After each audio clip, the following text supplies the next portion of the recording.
My personal icks as someone who had weight loss surgery. This was me in July 2021. So my first ick is that people's sense of decency and respect goes right out the window. Your personal medical history just becomes a topic of everyday conversation. Funnily enough, I don't feel comfortable discussing my medical history in the middle of teaching a lesson. Nor do I feel that I owe you the ins and outs of my surgical procedure over my lunch break. This is not to say that I don't want to help people. If somebody knows me and they message me or ask me privately for some advice or guidance about the surgery, of course I'm going to help them. But there's a time and place to ask these things, you know?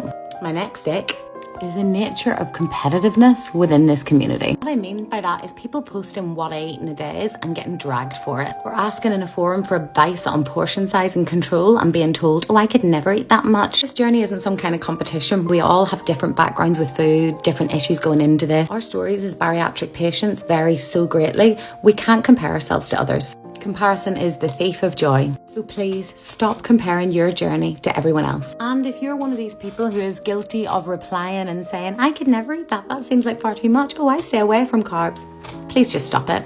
Every single one of us is just doing our best and trying to get to the next day. And what was easy for you might be a real challenge for someone else, and vice versa. And my next ick, when people with absolutely no experience or knowledge about weight loss surgery try to have an opinion about what you've done.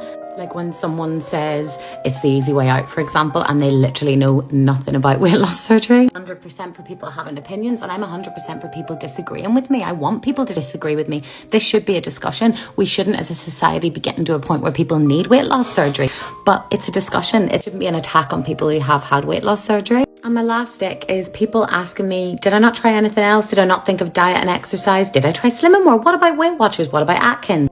People who've had weight loss surgery don't just wake up one day and go, yeah, I'm done being fat now. I'm just going to go get my stomach removed. That's not how it works. I can only speak for myself personally. I've struggled with my weight my entire adult life. I've been obese my entire adult life. I tried everything. People don't enter into major life-altering surgery lightly. Like and follow for part 2. I have a lot of these.